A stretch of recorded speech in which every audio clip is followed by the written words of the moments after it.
Part 1 video చూసి part 2 video చూడండి. నేను కింద ట్యాగ్ చేస్తా. టెంపుల్‌కి అయితే వెళ్ళామని చెప్పాం కదా! ఇంకా పైన కూడా ఒక టెంపుల్ ఉంది.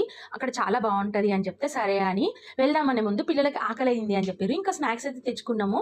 ఆ స్నాక్స్ అయితే అందరం తినేసినాక ఇంకా పైన మెట్లయితే ఎక్కి పైకైతే వెళ్ళినాము. ఎక్కగానే అసలు ఇంత అద్భుతమైన ప్లేసా అనిపించింది. అంత బావుండే టెంపుల్. మనసు అయితే ప్రశాంతంగా ఉండే. అసలు ఎలాంటి ఆలోచన లేకుండా, టెన్షన్స్ లేకుండా ప్రశాంతంగా ఒక హాఫ్ అన్ అవర్, 1 అవర్ అయితే అక్కడే పిల్లలతోనైతే టైం స్పెండ్ చేసినాము. శివుడి గుడిలోకి వెళ్ళగానే పంతులైతే అభిషేకం చేయించుకుంటారా అన్నారు. ఇంకా సరే ఇంత దూరం వచ్చాం కదా అభిషేకం చేయించుకుందామని చెప్పేసి నా ఫ్యామిలీ, మా చెల్లి వాళ్ళ ఫ్యామిలీ, మా మమ్మీ వాళ్ళ ఫ్యామిలీ పేరు మీద అయితే చాలా హ్యాపీ అనిపించింది. ఫస్ట్ టైం మా పిల్లలు ఇట్లా అభిషేకం చేయడం. మేమంటే చేశాం కానీ పిల్లలతో అయితే ఇలా మనస్ఫూర్తిగా కూర్చొని ఏ హడావిడి లేకుండా ప్రశాంతంగా అయితే చేయించుకున్నాము. మేము పైన లింగాభిషేకం ఉంటుందని మాకు తెలియదు. మేము కొబ్బరికాయ కూడా తీసుకెళ్లలేదు. ఆ పంతులు గారే అన్ని చూసుకున్నారు. ఇంకా కొబ్బరికాయ కింద కొట్టినాం కదా, ఏం కాదమ్మా ఇదంతా ఒకటే దగ్గర కదా, అట్లా ఏమి ఉండదు, ఒకటి కొడితే చాలే అని చెప్పే వరకు సరే అని చెప్పేసి ఇంకా లింగాభిషేకం అయితే చేపించేసుకున్నాము. ఓం నమ గట్టిగా ఓం నమ శివాయ నమః, ఓం నమ శివాయ నమః,